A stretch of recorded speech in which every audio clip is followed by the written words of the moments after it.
Olá, espero que todos estejam bem, se cuidando e, na medida do possível, podendo ajudar a cuidar dos outros. Esse segundo seminário geral do Promestre, já nessa modalidade de emergencial remoto, será sobre as ênfases do mestrado profissional. Muito se tem falado da relevância dos mestrados profissionais, justamente porque neles se poderia aliar a pesquisa e a produção de conhecimento com aplicação prática na realidade educacional. Os resultados retornariam à realidade que originou a questão de estudo, ajudando a enfrentar os desafios da prática educativa. A portaria do MEC, que criou a normativa, que criou os mestrados profissionais em 2009, falava da pesquisa como instrumento de mudança da realidade, e da potencialidade desse tipo de trabalho. Entretanto, há diferentes entendimentos sobre qual ou quais deveriam ser a ênfase dos mestrados profissionais e que tipo de pesquisa deveria ser desenvolvido ali. Formação continuada, formação do pesquisador, preparação para um doutorado, produção de conhecimento aplicado. Essas ênfases não são excludentes, e podem se combinar, sendo que cada uma delas tem a sua importância e suas justificativas. Todas elas convergem na ideia do professor pesquisador, mas a vinculação da docência com a pesquisa é vaga quanto ao tipo de pesquisa que deveria ser desenvolvida no mestrado profissional. Cada tipo de pesquisa tem objetivos diferentes e demandam metodologias próprias. O objetivo assim dessa conversa é debater essa metodologia e do que poderia ir sendo feito nesses tempos de pandemia e de isolamento físico. Eu gostaria de insistir no mestrado profissional como um local de produção de conhecimento aplicado e creio que isso implica numa certa inversão dos modelos de pesquisa que estamos acostumados ou que são mais difundidos nos ambientes acadêmicos. E essa inversão encontra resistências, Por isso eu vou começar aqui falando dessas diferentes ênfases. A primeira ênfase que a gente encontra nos programas de pós-graduação, os mestrados profissionais, é a ideia da formação continuada. Então, a ênfase na formação continuada como um aprimoramento profissional dos educadores. Os programas que foram priorizados pela CAPES, na área de ensino, pelo menos, eles apresentam como foco esse objetivo. Eles foram estruturados, eu estou falando aqui Prof. Mate, Prof. Fis, da Física, Prof. Letras, Prof. Artes, Prof. História, Prof. Bio. Eles foram estruturados como redes, com polos em diferentes universidades, e eles são os únicos programas apoiados financeiramente pela CAPES, com muitas bolsas. Alguns desses programas, como o Prof. Mate ou o Prof. Fis, eles tratam da formação continuada como um complemento, aprofundamento de conteúdos, abordados do ponto de vista formal e não do ensino. E não contemplam disciplinas, ou pelo menos até pouco tempo atrás não tinham disciplinas ou estudos sobre educação. É como se faltavam esses conteúdos para a melhoria do ensino. Mas há vários outros mestrados profissionais em educação, com visões diferentes sobre essa formação continuada e que eles visam um aprimoramento profissional a partir da reflexão crítica sobre a prática docente, sobre a sua própria prática docente, com pesquisas que debruçam sobre os locais, sobre seus locais e experiências de atuação. Esses programas tomam como seus principais objetivos o desenvolvimento da capacidade de reflexão, de autonomia e de elucidação da própria experiência e das possíveis intervenções nos contextos profissionais dos seus mestrandos. Um bom exemplo disso é a pesquisa-ensino, que a partir de uma perspectiva pesquisação, ela vem sendo desenvolvida como intervenção investigativa do próprio pesquisador no seu contexto profissional, de modo que o espaço educativo é visto também como um espaço investigativo. Já na segunda ênfase, que eu estou denominando aqui de formação para pesquisa, para o pesquisador, é aquela que predomina nos mestrados acadêmicos, mas que ela também foi incorporada em alguns mestrados profissionais. O principal argumento para essa vertente é a sua potencial contribuição para o avanço da área de conhecimento, com investigações que melhorem a compreensão de diversos aspectos do fenômeno educacional, né? Há muito que se reconhece que a refutação das teorias vigentes, né, como uma das formas de contribuição, apontar contra-exemplos ou falhas nas análises ou novas chaves interpretativas.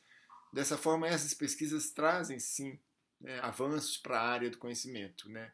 E a justificativa mais recorrente dessas pesquisas é justamente a justificativa que a gente chama de lacunar, ou seja, faltam estudos suficientes sobre um determinado aspecto, né? Essa é uma das razões para a escolha dessa ênfase, é a importância de inserção dos profissionais na prática da pesquisa científica, né, com conhecimento operacional das bases de dados, revisão de bibliografia, recorte dos problemas de pesquisa, rigor metodológico, né, e também nos procedimentos de circulação, eventos, publicações.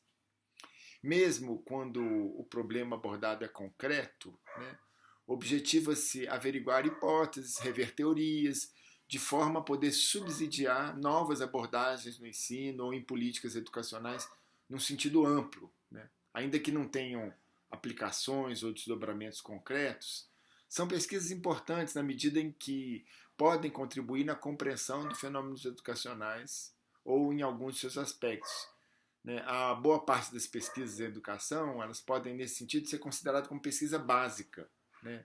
O que há muito tempo já se encontra legitimado como um alicerce do desenvolvimento social, cultural e econômico, né? Outro aspecto importante na defesa dessa ênfase é a preparação dos mestrandos para o doutorado e, de uma forma correlata, para o ingresso na carreira do ensino superior, né? Já que o doutorado é uma das exigências para esse ingresso, né? Então é sintomático para isso, né, disso a importância que se dá no discurso de professores e alunos para essa passagem, como se fosse um indicador de boa formação dos egressos, né? Um indicador dessa ênfase no valor que se dá também à produção científica, bibliográfica científica dos mestrandos nas avaliações que os programas estão submetidos, né, pela CAPES. Então, nas fichas, né, dos relatórios desses programas, que a gente fala relatório Sucupira, né, não há quesito sobre a produção técnica dos docentes, como se dá a produção bibliográfica científica, né? Já a terceira ênfase, né, que eu estou nomeando aqui de produção de conhecimento aplicado, é que tem o foco no desenvolvimento de processos e de produtos de natureza educacional que se constitua como material que possa ser utilizado por outros profissionais para a melhoria da educação.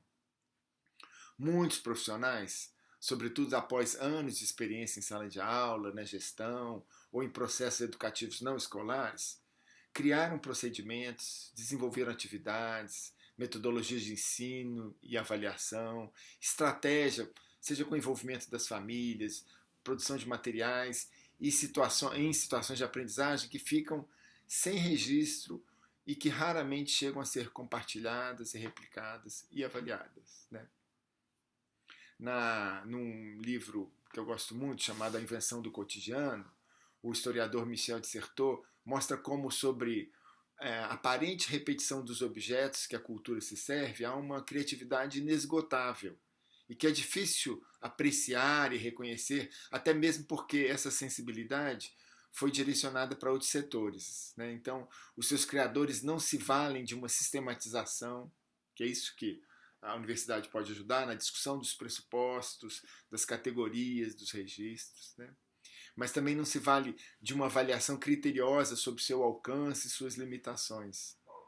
Muitas vezes enfrentam desafios práticos e reconhecem lacunas nas suas ações que o conhecimento científico e as experiências existentes não ajudam a responder. Os programas de pós-graduações acadêmicos dificilmente têm condições de acolher esse tipo de pesquisa, mas é fundamental que os mestrados profissionais tenham, né? A situação exemplar, para mim, é dos professores aposentados ou que não estão mais investindo na sua formação profissional, né, ou na sua carreira, e para quem o mestrado não vai representar nenhuma progressão, né? Mas que tem muito que repassar, que podem se beneficiar do programa de pós-graduação para sistematizar suas bagagens, assim como para compartilhar experiências, mas não só deles, também jovens educadores que ainda que tenham pouca experiência docente, têm ideias, propostas ousadas, projetos inovadores que podem ser desenvolvidos, testados, avaliados, aprimorados, como objetos de pesquisa ao longo do mestrado profissional. Né? Podem desenvolver projetos que não se baseiam na sua prática docente, mas na sua vivência, seja como aluno ou como cidadão. Né? Acho que um exemplo disso é a criação de jogos. Há pessoas que adoram jogos e que sabem o que funciona para tornar um assunto envolvente e que poderia ter bom uso numa situação de aprendizagem. Né? O mestrado profissional em educação pode ser o ambiente ideal para o desenvolvimento e avaliação de protótipos. Outra situação que eu acho que é exemplar é o desenvolvimento de situação para problemas percebidos na experiência educacional extra-classe ou espaço escolares diferenciados, como elaboração de material instrucional para os pais, cursos ou materiais específicos para os professores, sistemáticas de comunicação, estratégias colaborativas tutoriais para preparação de excursões, de visitas, né? Estratégias de colaboração e inserção de jovens profissionais, kits de apoio a professores substitutos. Esses são alguns exemplos de buscas de soluções e criação de estratégias e processos e aparatos que não estão primordialmente direcionados ao aprimoramento profissional do mestrando, nem à preparação para o doutorado, né, como nas outras duas ênfases. Né? Então, ideias, experiências, inovações são bagagens que todos os profissionais podem sistematizar e transformar em contribuições concretas, mas que merecem ser lapidadas, retrabalhadas, debatidas, desenvolvidas, criticadas, registradas e reajustadas ao longo do mestrado. Essa é justamente a contribuição que a universidade pode propiciar para esse tipo de produção de conhecimento. Né? São situações de sistematização e socialização que a lida na rotina da escola ou em outros espaços formativos não facilita, né?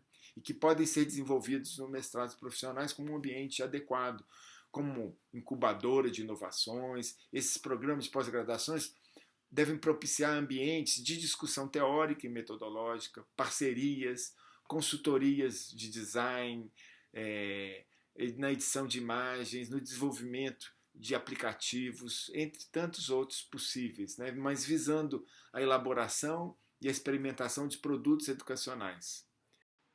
Bom, eu acho importante falar que o que a gente está priorizando aqui é uma certa inversão. Né? A dissertação deixa de ser prioridade e o produto deixa de ser entendido como um anexo da dissertação. Né? A dissertação, em geral, deve cumprir os requisitos de um trabalho acadêmico, mas ela se exime da necessidade de encontrar uma forma acessível a um público não acadêmico, ou ser utilizável por alunos, pais, professores ou gestores. Né? Então é um outro trabalho. Isso não quer dizer que esses dois trabalhos, o produto e a dissertação, tratem de pesquisas diferentes, né? Mas são obras com formatos, objetivos e exigências diferentes. E essa diferenciação também não implica numa ordem cronológica, elas são elaborações paralelas. No meu entender, a dissertação ela é uma reconstrução racional desenvolvida no contexto que a gente chama de justificação. Né? Ela retrata o processo, aborda algumas discussões conceituais e teóricas que fizeram parte da elaboração do produto. Ela procura justificar as escolhas realizadas, avaliar criticamente os resultados. Né? O mais comum em programas, sobretudo em programas com a ênfase na formação continuada, na pesquisa básica, é desenvolver um trabalho de pesquisa pensando na dissertação. Somente depois de concluída ou perto da conclusão é que se coloca a questão da utilidade ou desdobramento, que muitas vezes é encarada apenas como disponibilização dos resultados. Né? Isso revela uma concepção arraigada, né, que para contribuir com a melhoria da educação brasileira basta disponibilizar esses resultados sem ter que pensar na real utilidade deles ou cuidar da adequação ao seu público-alvo ou aos seus propósitos específicos. Por isso eu estou falando numa inversão, né? E a questão que acho que interessa mais de perto agora, né, tendo feito essas ponderações iniciais, é pensar algumas sugestões mais práticas, né? O que dá para ir fazendo, avançando na pesquisa durante a pandemia, né? Eu acredito que mesmo assumindo a inexistência de um método geral ou detalhado para o avanço do conhecimento aplicado, dá para elencar algumas recomendações que podem ajudar, né? Eu quero me referir aqui aos repositórios, aos editais, a questão da tradução e da dimensão processual. Então, os repositórios serão os lugares ideais para a gente fazer essa busca exploratória, né? E conhecer soluções análogas, ter referências. A gente costuma falar em referências teóricas, mas no caso é importante a gente ter referências, um quadro de referências visuais, né? Que aí você vai pensando, olha, no meu caso, para o meu ambiente ou para as condições que eu pretendo adaptar para esse público, né? Que tipo de estilo eu não quero, que tipo de estilo eu acho interessante, né? Pensando aí dos mais variados aspectos, né? Quando a gente conversa com alguém do marketing ou web designer, eles pedem um briefing, né? O briefing é uma palavra meio fresca para dizer uma minuta, né? Que a gente vai delinear para o público e como é que eu vou querer chegar nele, né? Não só com a linguagem, os termos adequados, mas também o veículo, como é que ele vai ficar sabendo, já pensar de antemão como é que eu vou chegar nele, né? Como é que ele vai se interessar, como é que ele vai acessar essa minha proposta, essa minha sugestão, né? E eu acho que a gente aprende muito com esses contrastes. Por exemplo, esse exemplo é ruim, eu quero evitar isso, né? Então, eu gostei daquela forma de abordar, ou daquela passagem, daquela paleta de cores, daquela técnica, aquele estilo, aquela linguagem, né? Isso tudo passam a ser referências para a gente pensar uma transposição, uma tradução para outros contextos, para a gente adaptar uma ideia que a gente gostou, mas para uma realidade que a gente conhece e que a gente está querendo enfatizar. No site do Promestre tem essa aba lá para dissertações e produtos, né? Produtos, no caso, recursos educativos.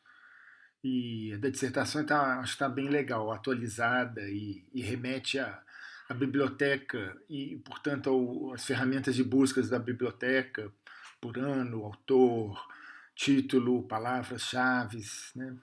Mas a dos recursos educativos não está grande coisa, não, por diversas razões, né? Uma delas é que muitos produtos bons não estão ali ainda, ou estão mal colocados, né? É difícil de procurar, e também tem algumas coisas ruins. Eu acho que é natural que tenha coisas ruins, eu acho que isso pode até ser instrutivo, mas eu acho que ela reflete um pouco uma indefinição, do que é o produto, né?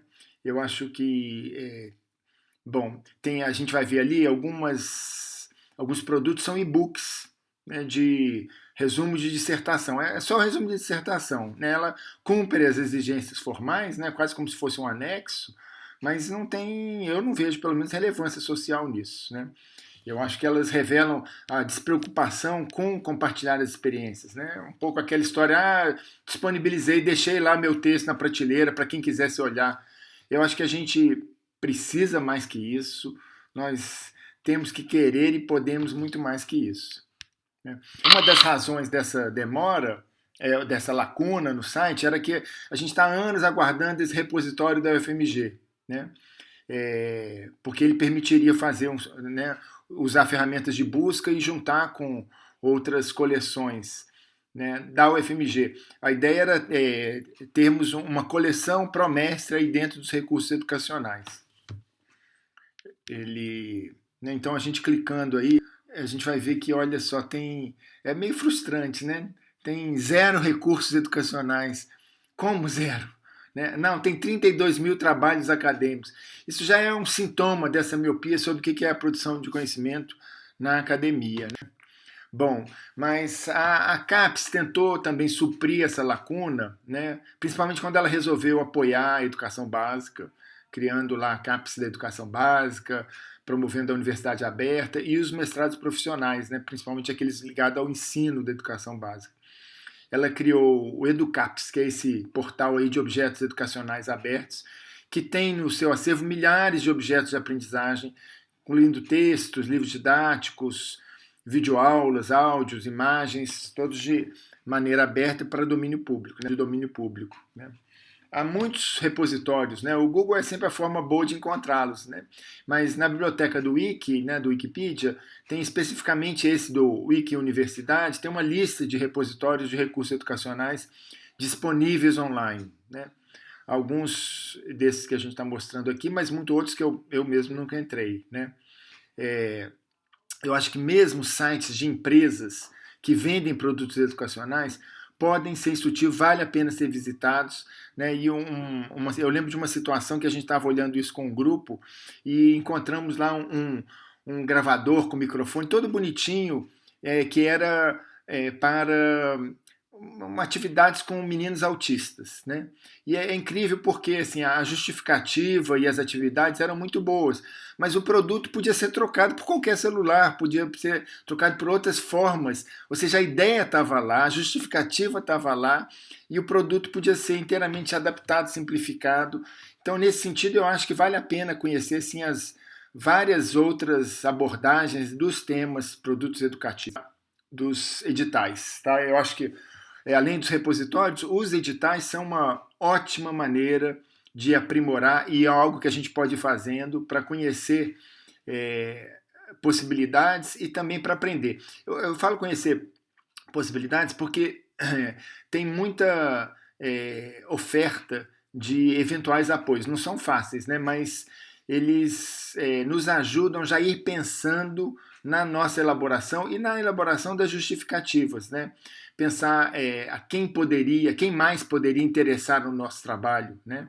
Quem poderia adaptá-lo. Então, nesses editais a gente acaba vendo justificativos que a gente não tinha pensado, como, por exemplo, nomear aspectos que estavam implícitos no nosso projeto, né? Como explicitá-los de forma a fortalecer a justificativa. Né? Esse aí é um trechinho desse edital ProEst 2016 que o MEC, quando a gente tinha o Ministério da Educação, né, ele fazia, desde 16 não tem mais esse edital, mas teve durante vários anos, e promovendo, né, apoio aos projetos de extensões da universidade, mas ao fazer isso, ele já dava lá assim, sinais do que deveria ser valorizado, ou do que seria, como seria avaliado, e, portanto, aspectos para a gente atentar, né? Por exemplo, a articulação multilateral, ou seja, como é que outros setores. Então, se a gente está fazendo um projeto de educação, quase sempre converge com questões dos direitos humanos, da cultura, das mulheres, da saúde. Então, a gente conhecer o que é convergente dessas outras políticas públicas nos ajudaria na formulação do nosso, né, e na valorização do nosso próprio projeto. Os editais, alguns editais são feitos por fundações e por empresas, tá? E esse do Banco do Brasil, né? Que tem esse banco de tecnologias sociais, né? Que apresenta soluções para demandas desenvolvidas por instituições de todo o país, né? Que podem ser consultadas aí por tema, entidades, público-alvo. Né? Eu gosto muito dessa forma de caracterizar os produtos do mestrado profissional como tecnologias sociais, ou seja, iniciativas que promovem soluções para a transformação social, apresentada de um jeito para ser apropriada e adaptada à realidade de cada comunidade. Né? Eles mesmos definem essas tecnologias como produtos, técnicas ou metodologias reaplicáveis desenvolvidas na interação com a comunidade e que representem efetivas soluções na transformação social. Né? A ideia é de que nem toda tecnologia é complexa, high-tech, nem cara. Né? E nesse banco de informações, a gente vê várias experiências e eu acho que também, nesse caso, a gente pode ver os itens, que itens são considerados, né?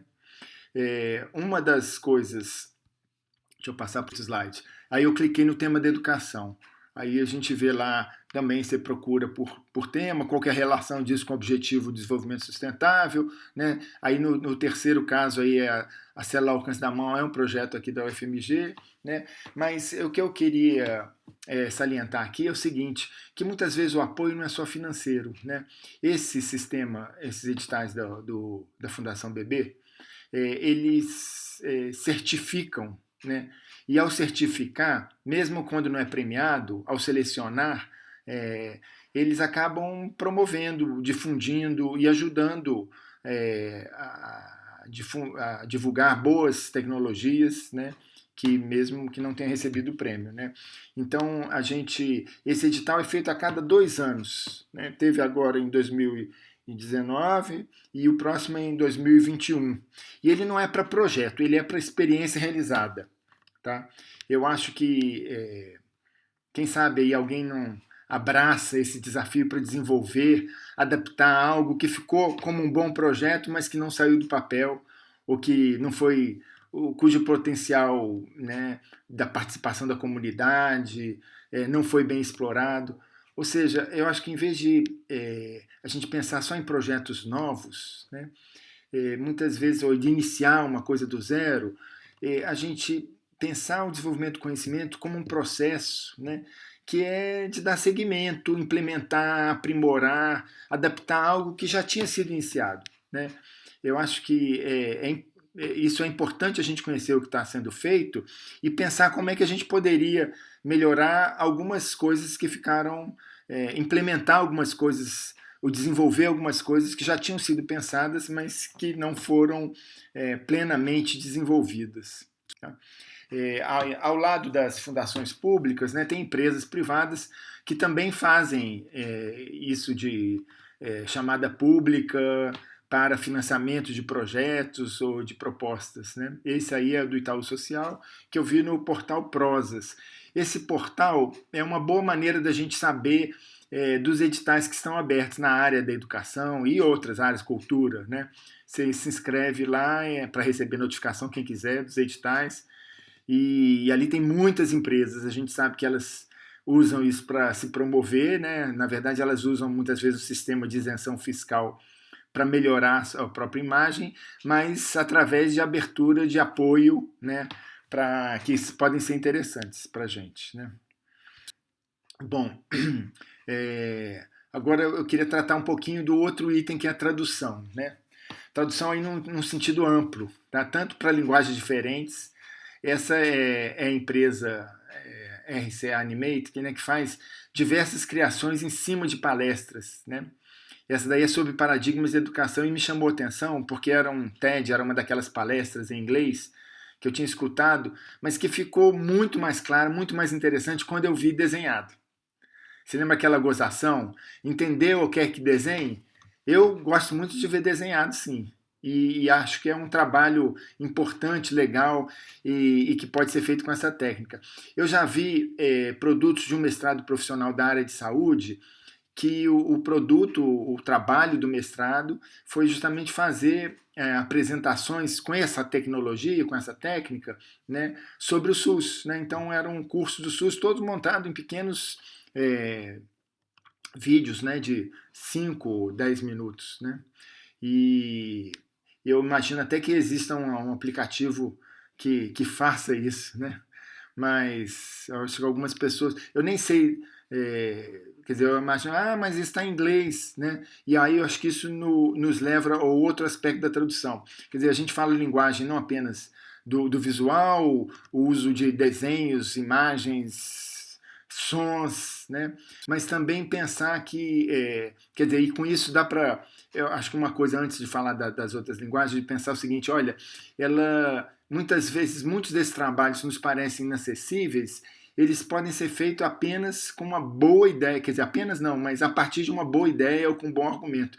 Esse exemplo aí, que está de uma sequência de slides que eu uso muito nos meus cursos de filosofia da educação, são 3 minutos, e elas de imagens que estão na internet. A pessoa só recortou e montou um ótimo argumento, uma ótima narrativa, né? Eu não sei quem fez, nem que colocou a legenda, né?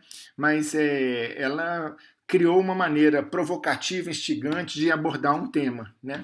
Isso é um esforço, né? É muito esforço para ficar bem feito, mas é um trabalho que pode ser individual até. Então, concluindo, né, antes de passar aí para o debate, a intenção aqui foi falar, foi defender essa ênfase, né, do mestrado profissional como local de produção do conhecimento aplicado e das possibilidades de trabalho nessa direção, nesse período. Né?